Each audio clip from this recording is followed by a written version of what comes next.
because I'm talking 22 years ago. So I knew the guy that was in there. He was the deputy director of ops. And I said, hey, I'm here to, his name was John. I said, John, I'm here to sign my secrecy agreements. He had them all laid out. There were 6 of them. He had them laid out. No. This is a junior guy. Okay. More junior than Brennan. Brennan was the deputy executive director at the time. So I signed 6 secrecy agreements. And I go, so what's up?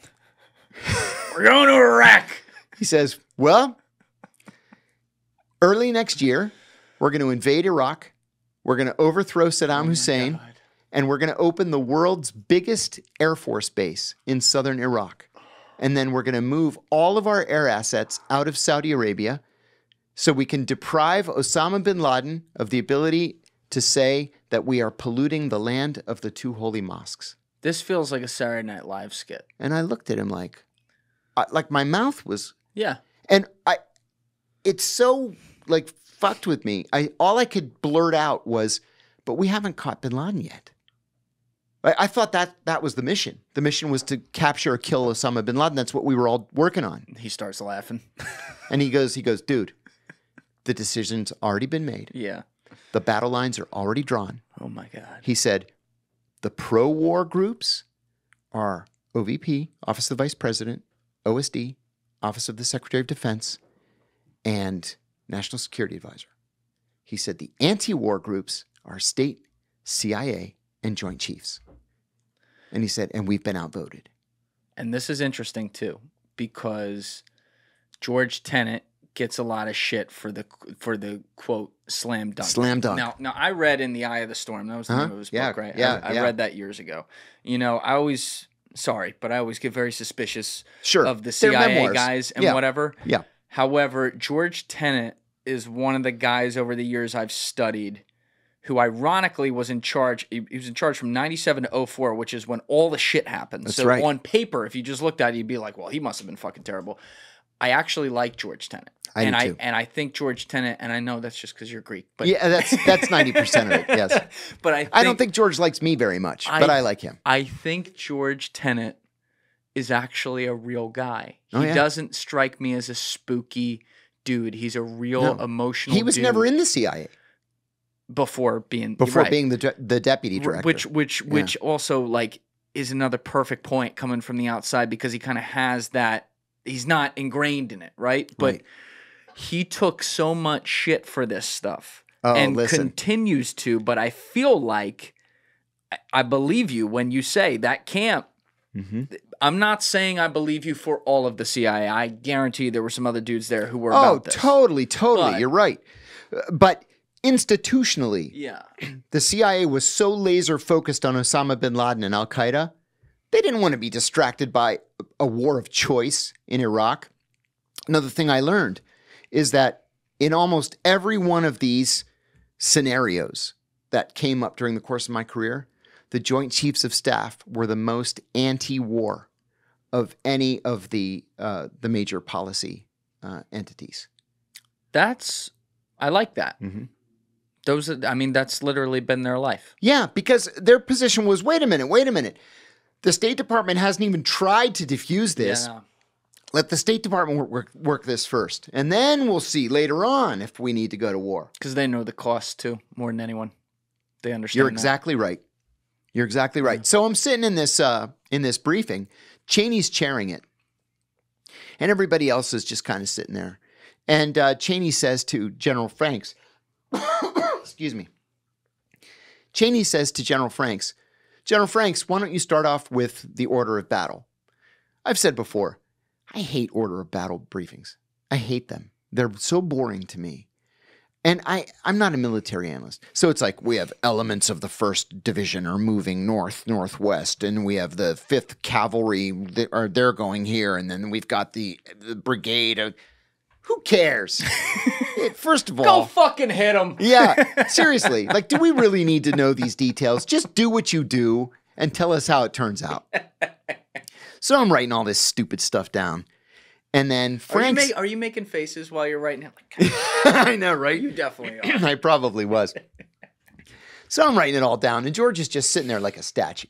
Just sitting there like this. not making any facial expressions or anything.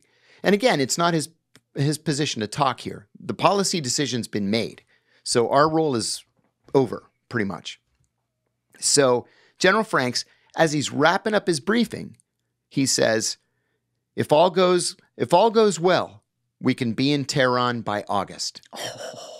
And George goes like this. He turns off the microphone and he turns to me and he says, did he say Tehran or did he say Baghdad? And I go, he said Tehran. Oh my God. And he says, have these people lost their minds? Yeah. And then he turns the mic back on and just sits there. So the briefing ends. I go back to the office. The deputy director says, how'd the briefing go? And I said, did you know we were going to invade Iran? And he goes, oh, are they still talking about that? Oh my God. He goes, we're not going to invade Iran. These guys don't know anything about the Middle East. And we didn't, because we got bogged down as soon as, there was this one idiot from the National Security Council. I don't want to say his name, but I didn't like this guy from the very beginning. And it was because he was demeaning. Like, he would call Iraqis, which really bothered me. I found it to be racist. And he had mocking terms for the Kurds. It just bothered me. And so he said, as Franks ended his briefing, he said, as soon as we cross that border tomorrow, they're going to throw flowers at us. And I said to the deputy director afterwards, I told him what this guy had said. And I said, these guys really don't understand that we are going to be an invading and occupying force. Right.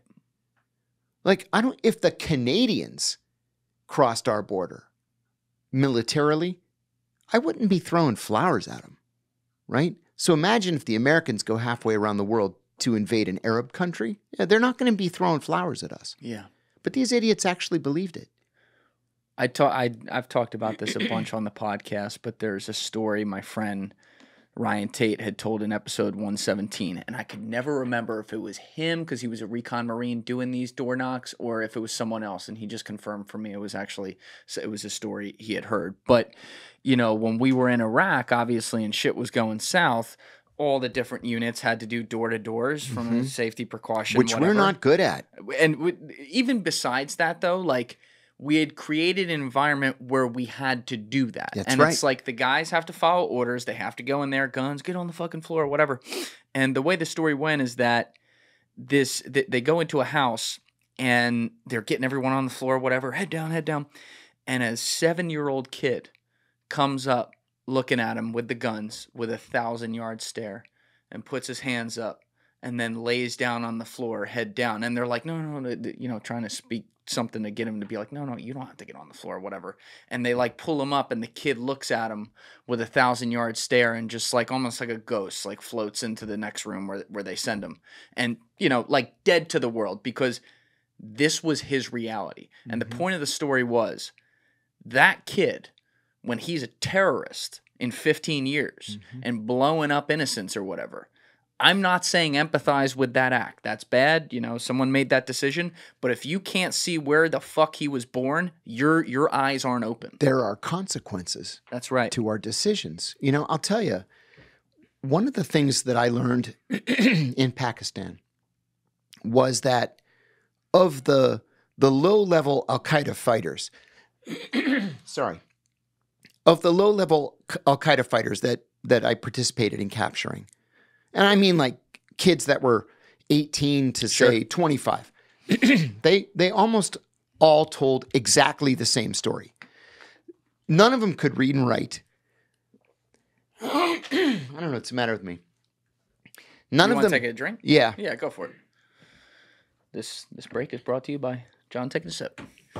So they couldn't read and write. They had no skills, no job training.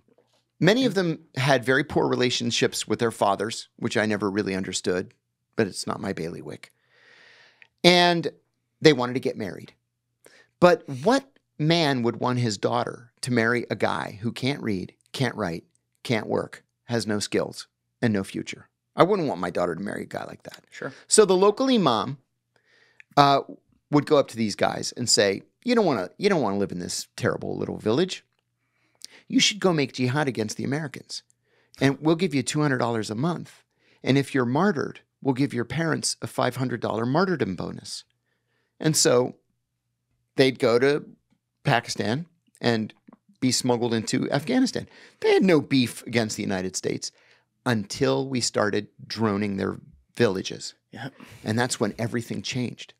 You know, Iraq is different because we were busting down the doors, being their daughters and killing their, parents and all that stuff. So in the places where we weren't at war, Tunisia, think, Algeria, Yemen, whatever, they had no beef against us. And then we started sending drones to blow up the hospital or the mosque or their house or whatever. And we killed their cousin and we killed their dad and we killed the grandfather. And now all they want to do is kill Americans. Yeah, it's a never-ending cycle, man. Mm-hmm. I mean, you look at like October 7th, which was, it was terrible what happened there. And the guys who did that are deplorable. I don't want to be misheard here. Totally agree. I see where a 20-year-old floating over that border in a fucking parachute who's lived in a 20-mile zone where he's not allowed to leave his entire life with no hope, trapped in there like sardines, which was, there were two sides to that story too. Sure. Like I see Israel's position on that. Sure, I do too. However, it's like I see where that anger comes from. I do too. I'm not I don't advocate death correct. And destruction, but I understand the anger. And I also, to that point, look at Israel and I'm like, what are they supposed to do though? Like imagine it was 2006 and instead of the Middle East, Iraq was where Mexico is. Would you ever leave that border open? No. Never. Right? So it was like, to me, when they gave that away, if you will, in like 05, 06, it was creating a cycle, which then if they didn't give it away, they'd be, oh, you're the land grab. Like it's a shit or a fart type situation. You're fucked. There was a reason why when Egypt and Israel signed the Camp David peace treaty, the Egyptians said, oh, yeah, we want Sinai back, but you can keep Gaza. Yeah, we don't want that back. Yeah. Yeah. The Egyptians knew what they were doing. Yeah. And it's and a guy I really like a lot is the King of Jordan. Oh, yeah, Abdullah. Do you know him? I do know him. You're another one that knows him. I've people who have Everybody been in here at the CIA knows Abdullah. Oh yeah. Yeah.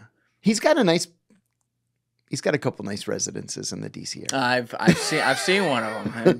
Dude's balling. But what I like about him is when you look at his geopolitical predictions in the last over 2 decades. Yeah, he's right on. Oh my God, is that guy right on. So right when October 7th broke out, this is maybe 10, 15 days later.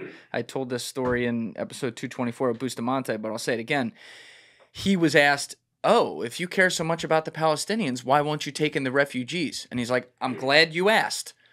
Half the country's Palestinian refugees. He's like, first of all, that, but secondly, these ones right here in Gaza are now a part of an ongoing geopolitical war. And if I take them in, I am going to give the worst people of Israel's government exactly what they want. They are now going to be a part of my country, and they are effectively going to be what you would call ethnically cleansed out of Gaza, and the population will be gone, and therefore Israel will have room to come in and take it. Whereas if I don't take them in, maybe there's some sort of solution we can come to here while those people still stay in the land. He's 100% right. I think he nailed it. There was a piece published today. Let me see if I can find it real quickly. Here it is.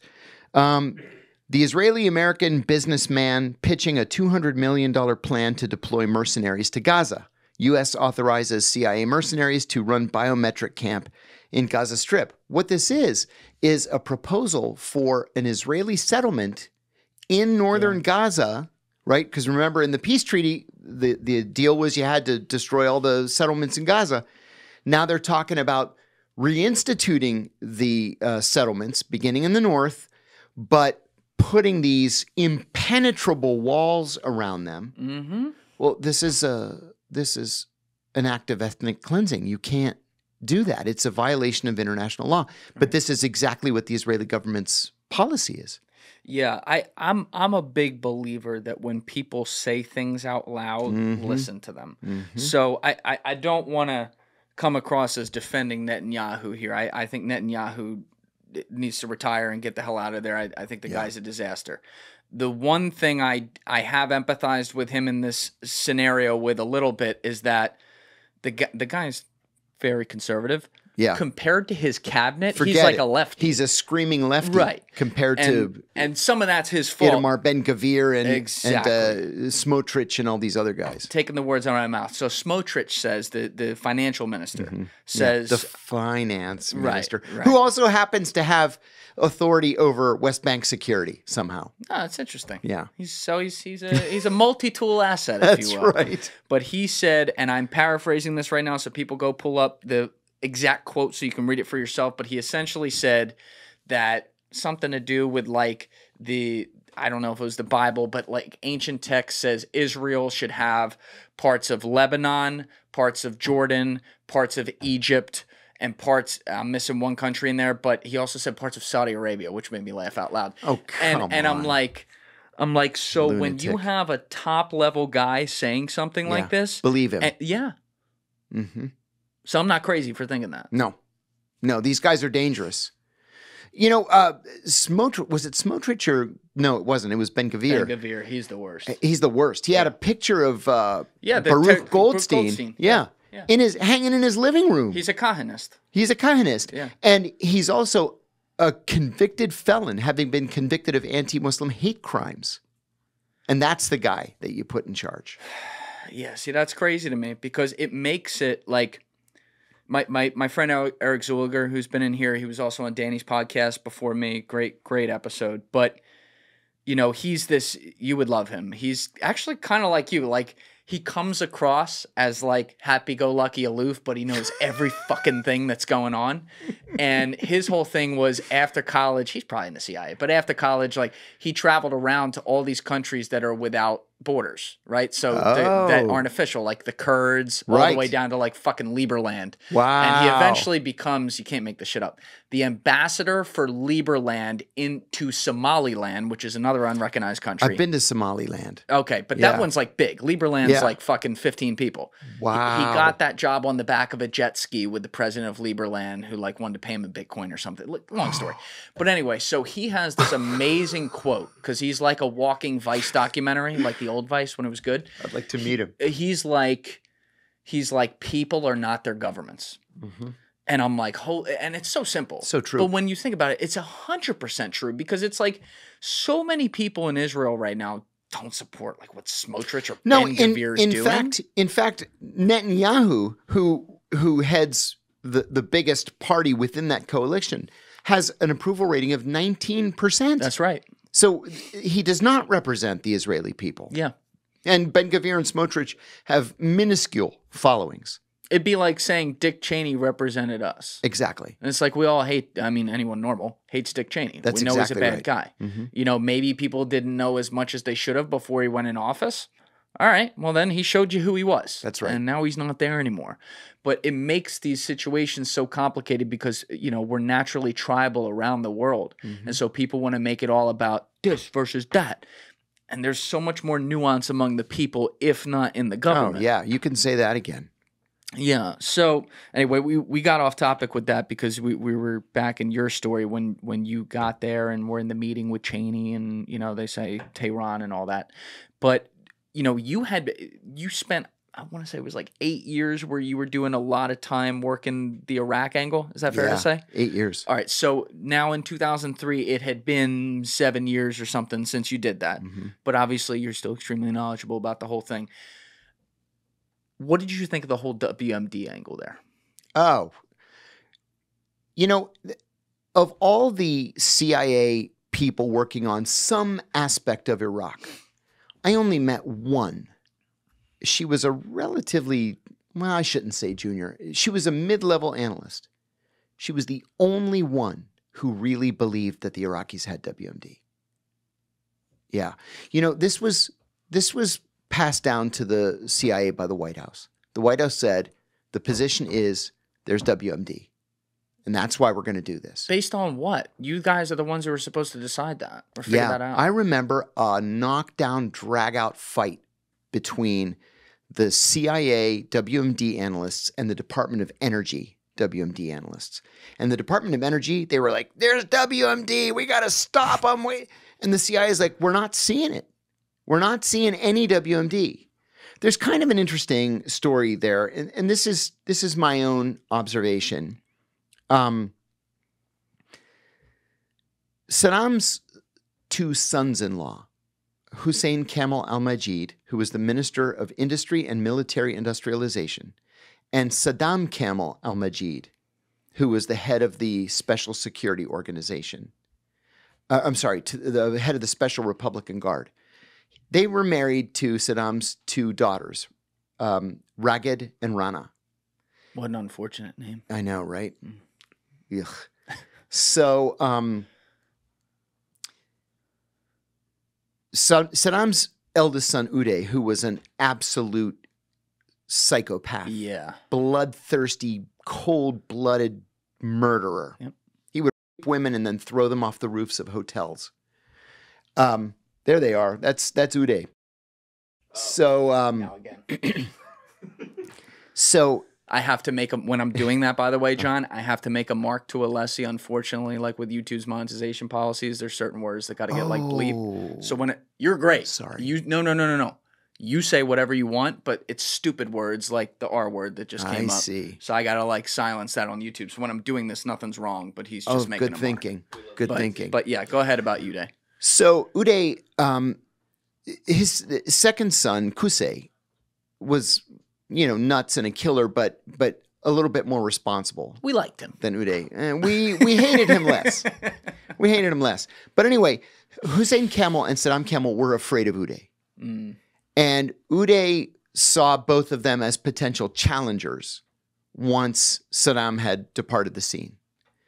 And it got to the point where, I can't say what the incident, there was an incident in which Hussein Kamal and Saddam Kamal became so frightened of Uday, they decided to defect to Jordan.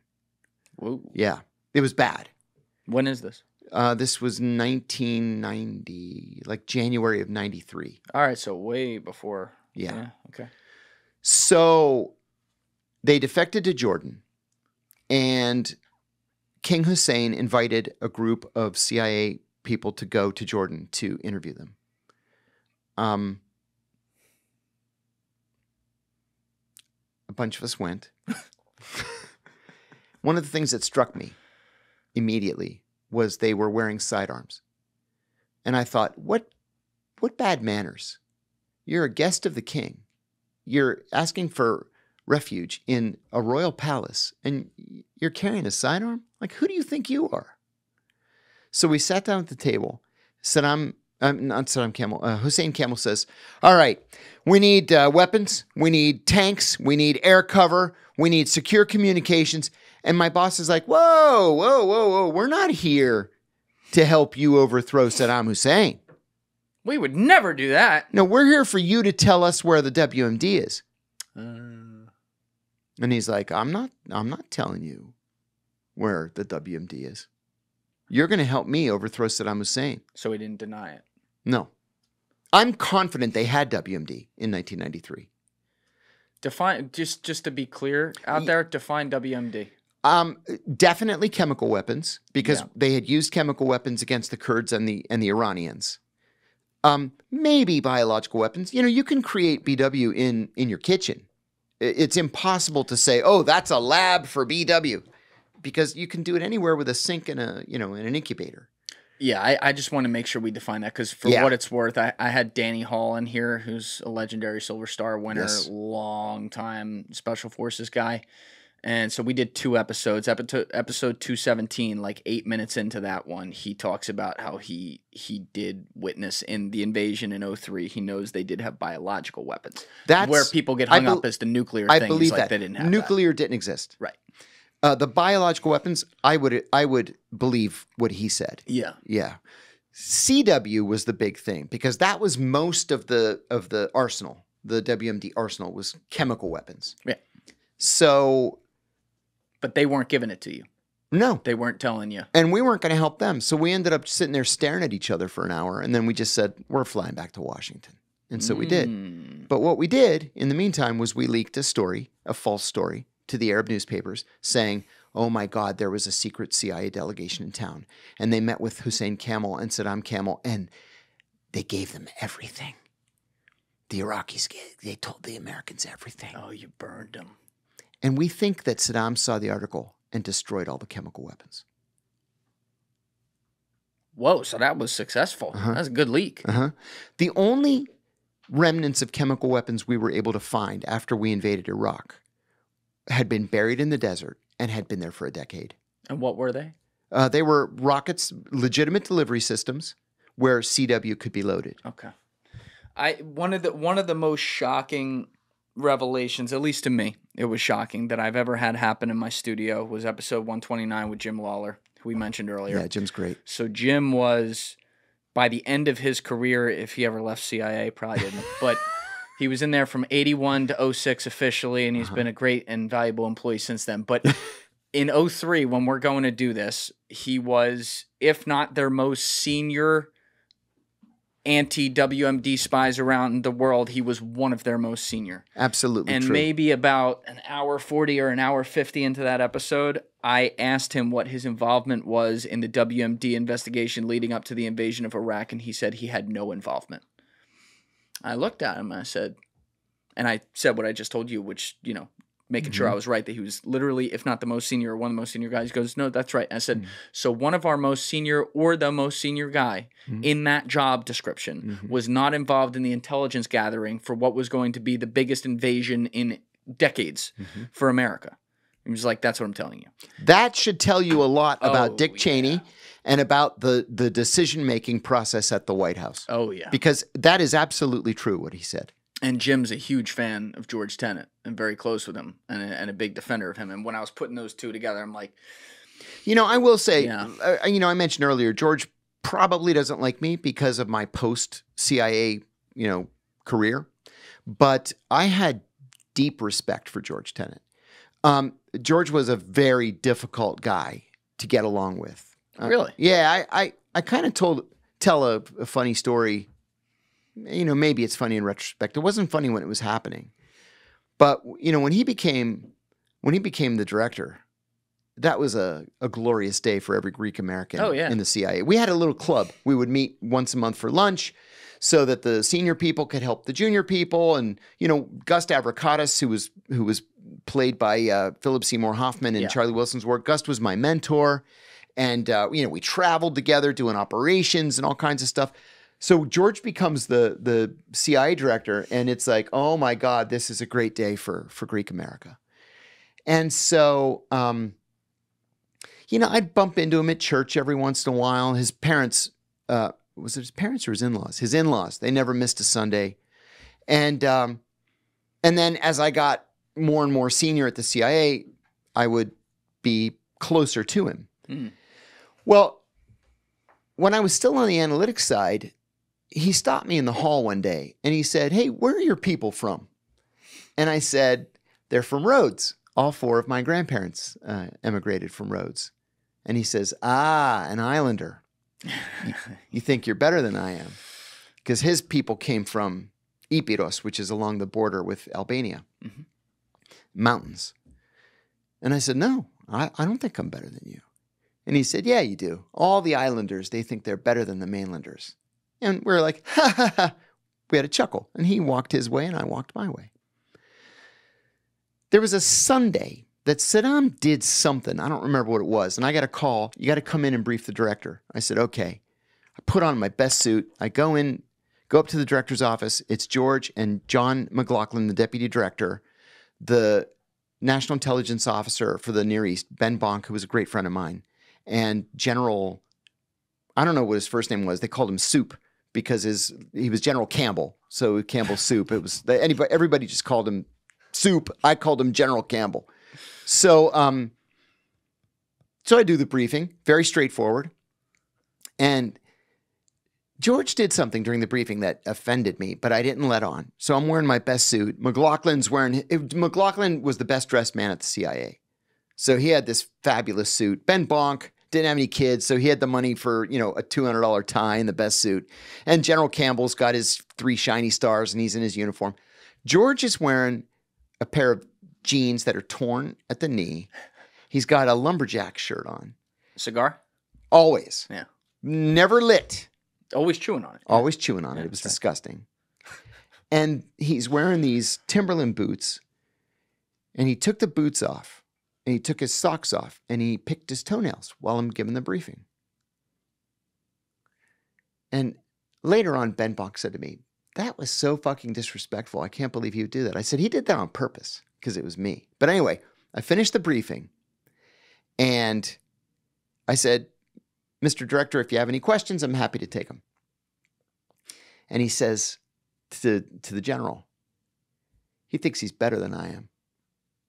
His people are from an island. Oh, my God. Mine are from the mountains, and all the islanders think they're better than the mainlanders, which is actually true. We do. But, I mean, they do. I don't care where he's from. Besides, we're both born in the United States, so what do I care? Yeah. So I said, "Sir, I don't think I'm better than you. I don't know why you say this." And afterwards, Ben Bonk and I get in the elevator. There's a dedicated, the director's elevator that goes all the way down. And he's like, "What the fuck was all that about?" And I said, "Ben, he does this to me all the time. I don't really understand it." And he's like, the thing with the picking his toenails, that was so disrespectful. And I said, "He did that on purpose because it was me. And we have some beef. I have no idea what the origin of it is. But I think he genuinely doesn't like me. And it's only because my people come from an island." So we move on from that. And then I was in a meeting once. Oh my God, it was like George, John McLaughlin, all of the 6 deputy directors, Steve Hadley, who was the national security advisor. I think Colin Powell was there. And it's like a fantasy football draft of people. And they're all in the director's conference room. So this is a big deal, right? So we're doing our briefings one at a time. And everybody, they have the Iraq military guy and the Iraq political guy and the Iraq oil guy. And then I'm there because I'm doing ops. And he's like, "You believe this guy? He thinks he's better than I am." Again. And I was like, "Are you fucking kidding me?" So I just sat there and took it. And afterwards, the deputy director says to me, "What's the beef with you two?" I have no fucking idea. I don't know. I don't understand why he does this.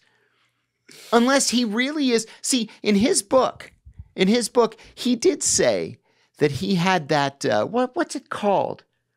Like fraud syndrome or whatever it is where. What's the term? Imposter syndrome. Yeah. He has that imposter syndrome. He grew up above a grocery store. Yeah. Right? And all of a sudden, the guy's the longest serving CIA director in American history. Yeah. And this was probably a self-esteem thing on his part. Yeah, I think so. Him not knowing that my mom and dad were elementary school teachers, right? And I probably have the same imposter syndrome that he does. Because who am I? I'm nobody.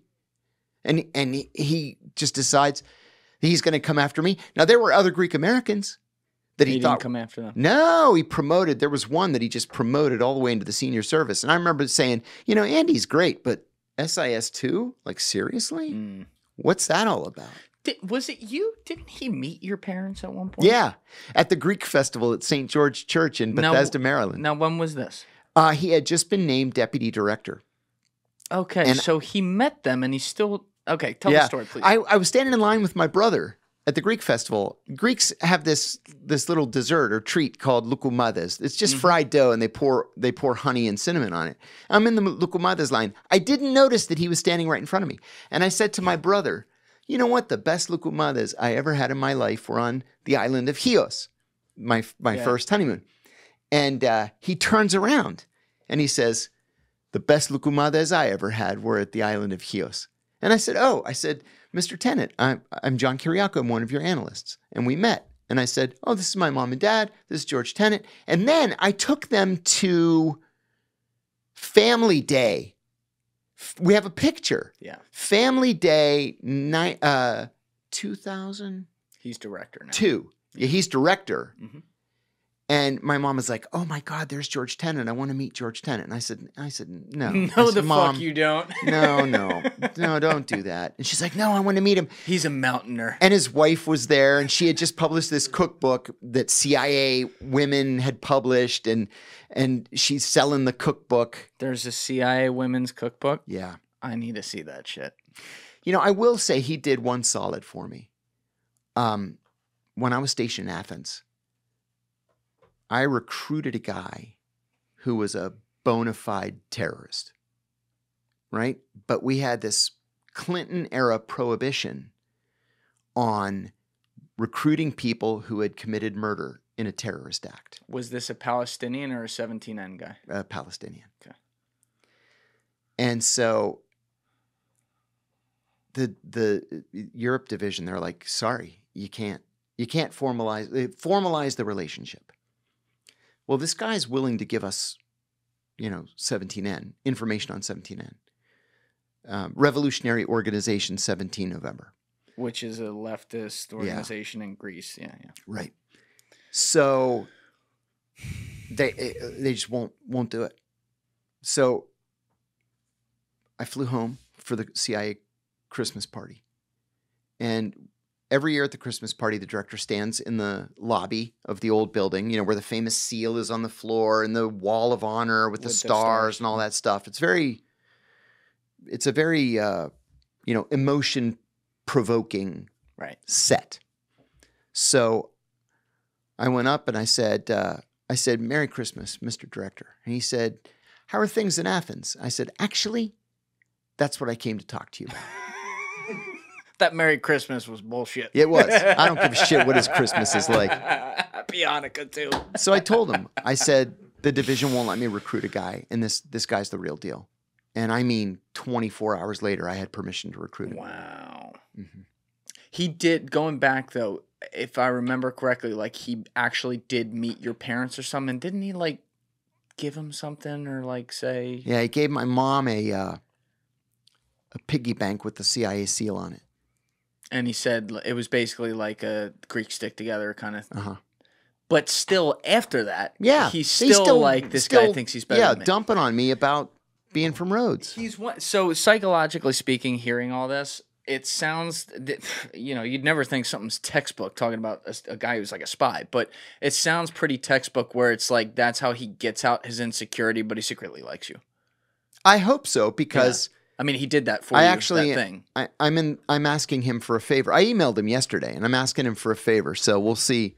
Actually, I'm going to see if he's responded to me. Like a little pardon type favor? Maybe? Yeah. A little something? A little something. There's not a payment to Giuliani involved with this Fucking one, right? Giuliani. That's another thing we can talk about. What did he do to you? Let's take that tangent. Fucking Giuliani. This Giuliani. Guy, talk about... this guy's an arch criminal. And I think you're probably right about that. I'm going to make a prediction. Yeah. Rudy Giuliani dies in prison. That's my prediction. I don't know that you'll be wrong about that. So, I have been actively seeking a pardon from before I even left for prison. I was convicted in 2012 of violating the Intelligence Identities Protection Act of 1981. It's an incredibly obscure law. I'm one of only two people that's ever been convicted of it. And the other person was actually a spy for the government of Ghana, right? So the guy that wrote the law... They have those? Imagine. Imagine. Shots fired. She was screwing a Ghanaian intelligence officer. Oh. And she gave him the names of all the CIA spies in Ghana. Oh. Yeah. Nice of her. Yeah, she got far less time than I did. She got 8 months. I got 23. Mm. And I never did anything like that. Right. The guy that wrote the law that I was convicted of violating, Morton Halpern, former Assistant Secretary of State, Assistant Secretary of Defense, and Senior Director of the National Security Council.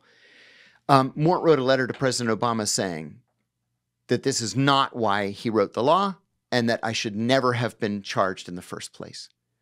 So I've asked several important people And we'll come back to that story Yeah. later, by the way. I want to let people out there know. I just don't want you to get Sure. off this. Several important people to, put in a word or sign a letter.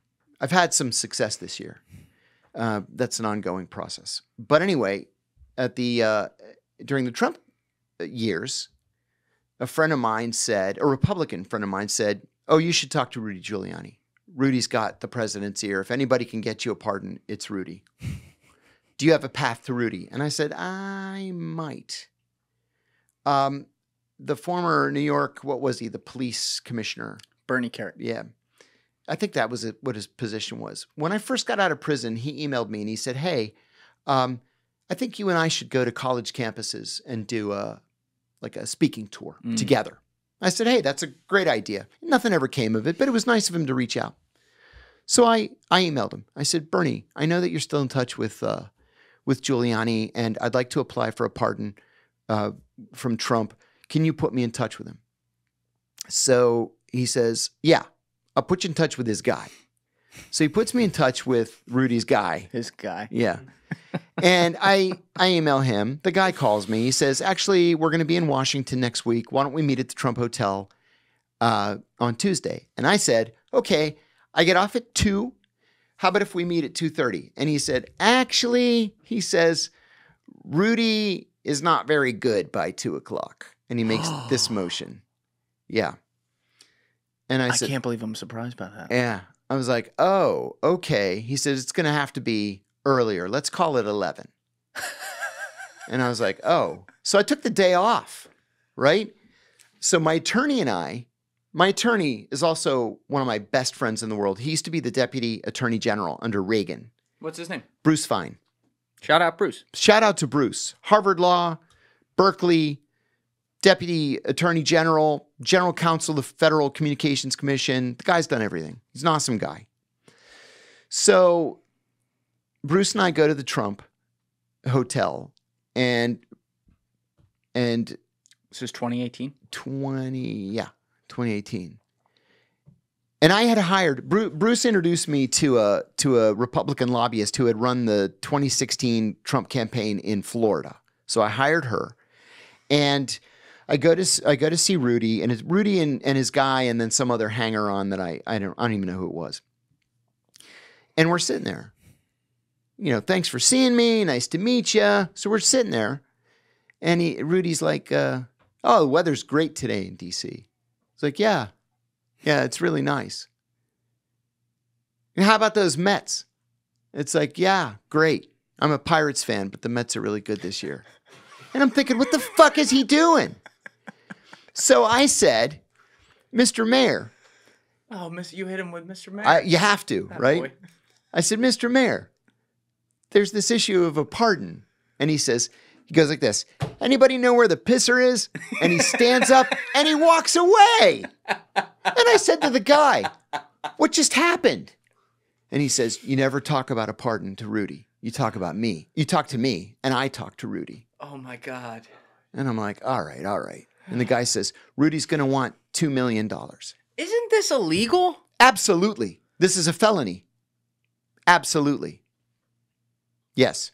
So I go, $2 million. And I laughed. I go, look, first of all, I don't have $2 million. I will never have $2 million. Secondly, why in the world would I spend $2 million to recoup a $700,000 pension? So I said, John Kiriakou answer ever. So I said, I'm sorry for wasting your time. And Bruce and I got up and we walked out. What did Bruce say to this? I mean, that's... As we were walking out, Bruce just said, criminals. Criminals. Well, that night, I was invited to a book launch at the Republican National Committee. A buddy of mine had written a book. The Republicans love him. So I went. And there was another whistleblower there, Robert McLean, who's an awesome guy. Okay. Bob is a TSA whistleblower. He's got his whistleblower. Yeah, and he's a serious whistleblower. Someone wasn't wearing their shoes right. No, this guy has sued TSA a million times, and he's won a million times. What's the story there? Like, what did he blow the whistle on? They were lying to us about air marshals being on the planes. There were no air marshals on the planes. And then, those super fortified doors so you can't get into the cockpit? They were fake. There was nothing to those doors. You don't know why we're reacting like this. Wait a minute. Wait a minute.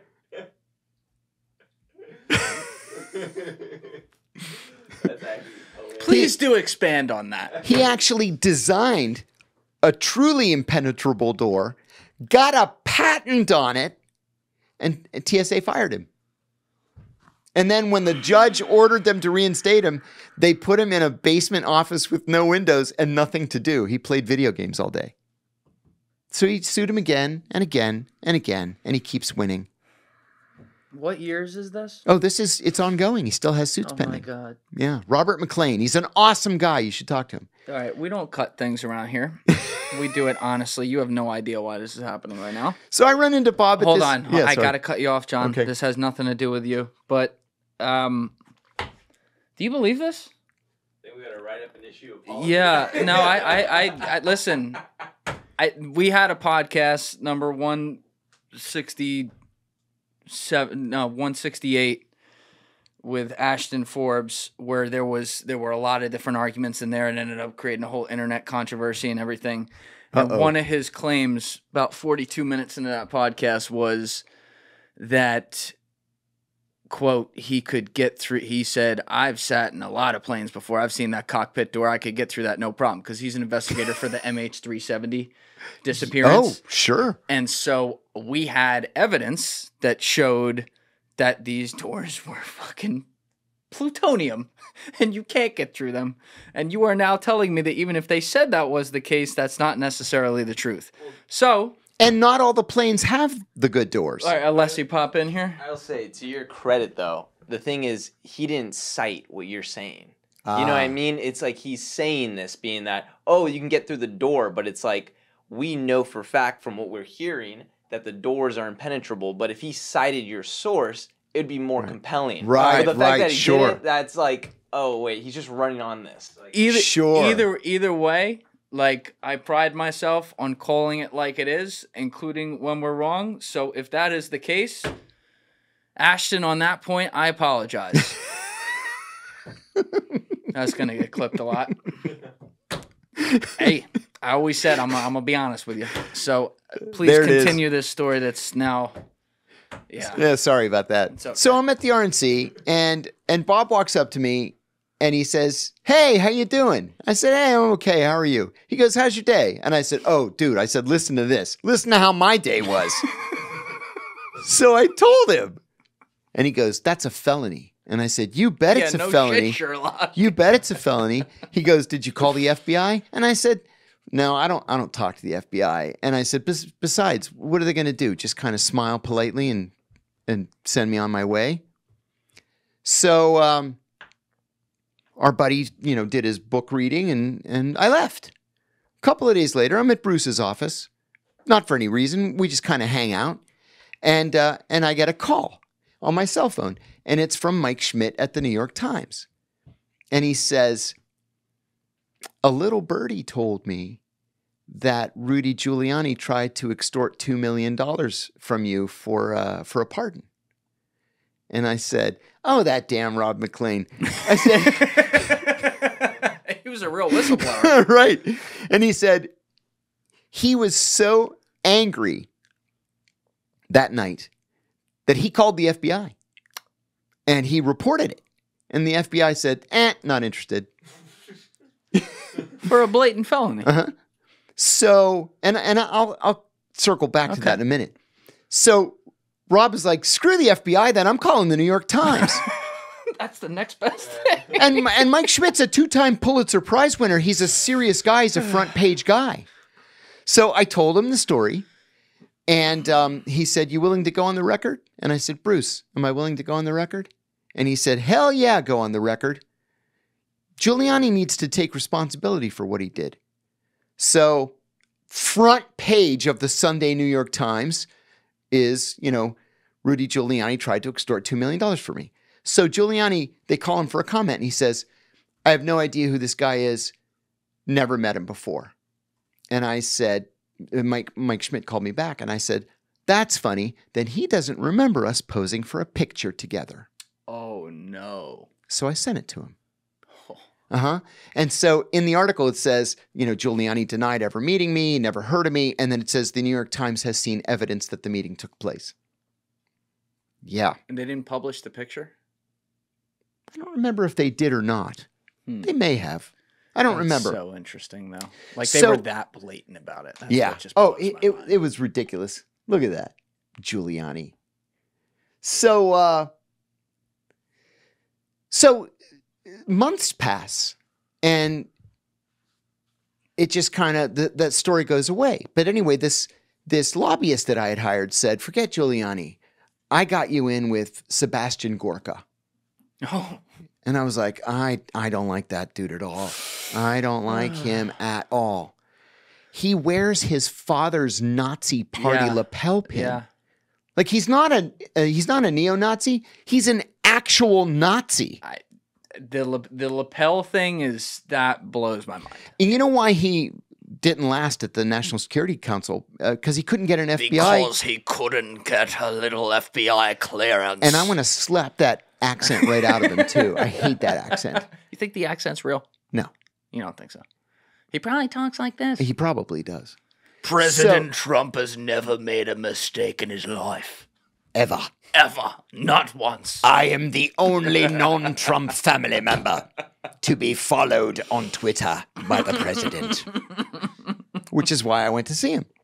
So my lobbyist says, Sebastian Gorka's got a book coming out. There's a big party at the Trump Hotel, and we're going to get him. We're going to pigeonhole him for 5 minutes.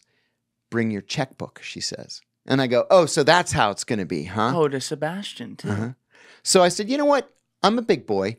I've been in Washington for more than 40 years. I'll bring my checkbook. So I said, how much is he going to ask me for? She says, he's going to ask you for $1,500. And I said, what do I get for my $1,500? And she said, he's going to tweet at the president, pardon John Kiriakou. It's a cheap date. Yeah, I said, all right, I'll spend $1,500 on that. Okay. But I'm not buying his book. Nazi. So I go to the Trump, and everybody is there, like every Republican member of Congress and Don Jr. and Tucker Carlson, everybody's there. So she takes me up to see Gorka, and he says, so you're the man who wants me to tweet at the president. And I said, if you're so inclined. And he says, give me $5,000. And I said, seriously? He goes, give me $5,000. And I said, I've been around for a long time, and I understand the nature of Washington, but I'm not going to let you shake me down like I'm some two-bit guy off the street. I go, fuck you. I turned around and walked out. And she's like, oh, that was just his opening price. He would have gone down to $1,500. And I said, fuck him. I'm not doing this. I said, these guys are all criminals. I'm not doing this. So I walked. Time passes. And have you heard of Noelle Dunphy? I don't believe I have. She was an aide to Rudy Giuliani. And he tried to get in her pants. And And she went to the New York Times with her story. He tried to get me in bed. He sexually harassed me. He sexually abused me. He did this. He did that. And and she's very, very bright.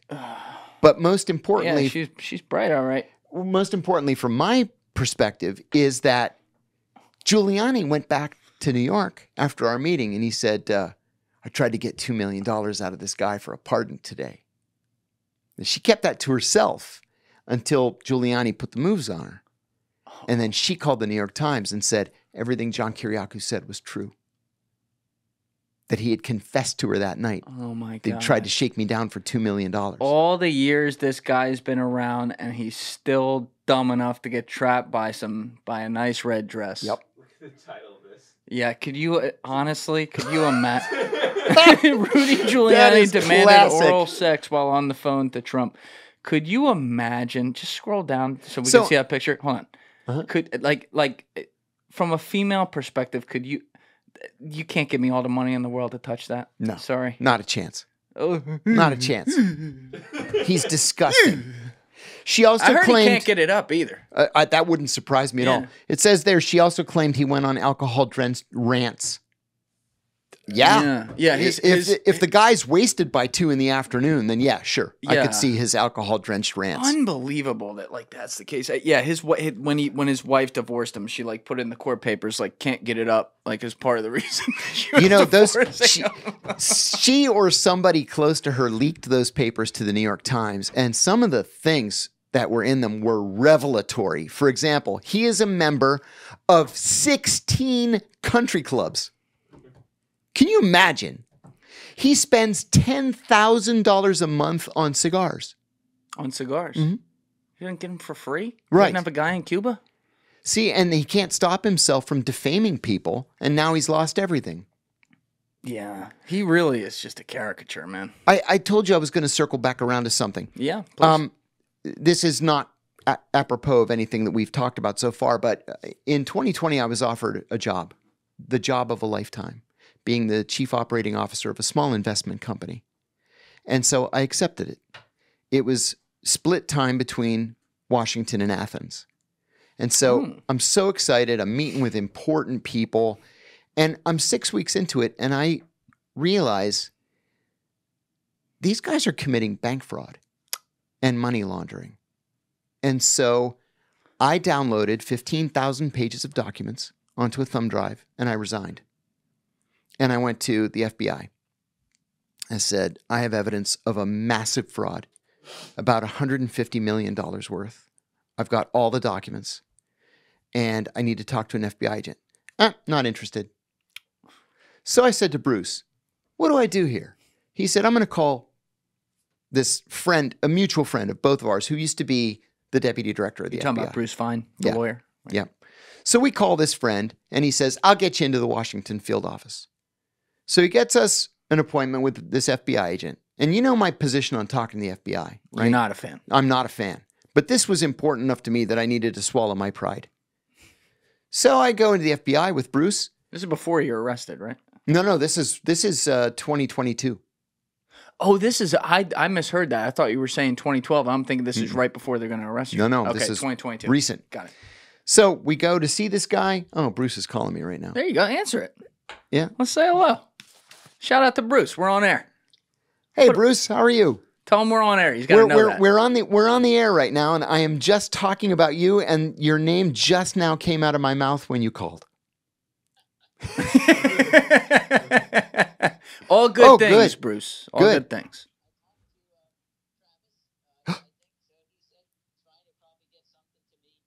Oh, I think something's... I'm just going to commentate here because I can hear it a little bit. I think something good is happening. Oh, you've made my day. I think there's a pardon in the future. You've made my day. That Uncle Joe's going to wake up for Johnny. He's going to wake up, rise up, and pardon. Oh, Bruce, man. Thank you. That's exactly what I was hoping to hear. Fantastic. I'll call you from the road. All right. Thanks, Bruce. Bye-bye. So Giuliani accepted your $2 million? No, listen, I have a reputation for being a litigious prick because I've realized that nobody's going to give you justice. You have to seize your own justice. Damn right. And so I sue everybody. Good for you. And that was one of my suits. It's going forward. Oh, good. So that wasn't the pardon. No. That's an ongoing process. Okay. So I go to the Washington field office with my thumb drive with 15,000 pages of documents. And I said, well, I was hired to be the COO of this investment company. And the guy goes, whoa, wait 1 second. He goes, I'm going to save you a little bit of time. If this doesn't have the words terrorism, Russia, China, or January attached to it, we're not interested. Oh, my God. And that was the end of the meeting. That's the FBI. Yeah, so one of my good friends is this guy, Jim DiOrio, who's been on the podcast between like co-hosting me and everything like 11 or 12 times now. But Jim was a West Pointer, 86, went into the Special Forces for 8 years. His roommates at West Point were Mike Pompeo and Mark Esper. Wow. And while in the forces, one of his things was he was an undercover guy, which is like, that's a very big deal. Yeah, the best of the best. Like they're not going in there to capture, That's right. Going in there to take care of business. Yeah. So he gets out he gets offers from, he's the most connected guy I've ever seen at all agencies. He gets offers from everyone. He decides to go to the FBI. 25 years in the FBI, 25 years, 11 on and off undercover, some deep cover shit. Wow. And then he was a major case maker, but his other specialty was he was an international interrogator. And I know this is one thing you've actually spoken highly of with the FBI. They are really good at interrogations. Right. So he was one of the guys who would be called in around the world for some of these things, like Ali Soufan was, to do that. And, you know, when he talks about leaving the FBI in 2018, and like, he is brutally honest about the FBI now. I mean, the first podcast we ever did, like, I couldn't even get him to do it for like 10 months. He was like so nervous to do it. And 2 hours in, he's like, yeah, fuck Jim Comey as a staff record label and as a motherfucking like, he was just going off. Good for him. But it's an outlaw organization. Well, I don't know that he goes that far, but what he is saying is that, you know, it's not about, I'm putting some words in his mouth right now, but this is essentially what he's saying. It's not about justice anymore so much as it is about what is the headline for. And that is exactly the example you just gave right there in practice, which is really a shame to see because, like it or not, it's supposed to be like our top police unit in the country. And it feels like whatever, if there was any kind of culture there that some of it was good, and I know there's people out there who would say it was never good. Maybe that's right. But, you know, that appears to be really lacking today. I couldn't agree more. And there's something to what you just said. You look back at things like COINTELPRO, right? In the 60s into the 70s. Can you tell people what that was? Yeah, COINTELPRO was Counterintelligence Program. This was a program that the FBI came up with in the 60s to spy on anti-war activists, peace activists, and black liberation groups. With the black liberation groups, especially the Black Panthers, they got violent and actually killed people in cold blood, like Fred Hampton, for example. Fred Hampton was executed in cold blood by the FBI because J. Edgar Hoover, the FBI founder and director, feared what he called the Black Messiah, right? He was, thus the title of the movie recently. Thank you for watching the video, guys. If you haven't already subscribed, please smash that subscribe button and check out this clip's full podcast episode by clicking here or in the description below.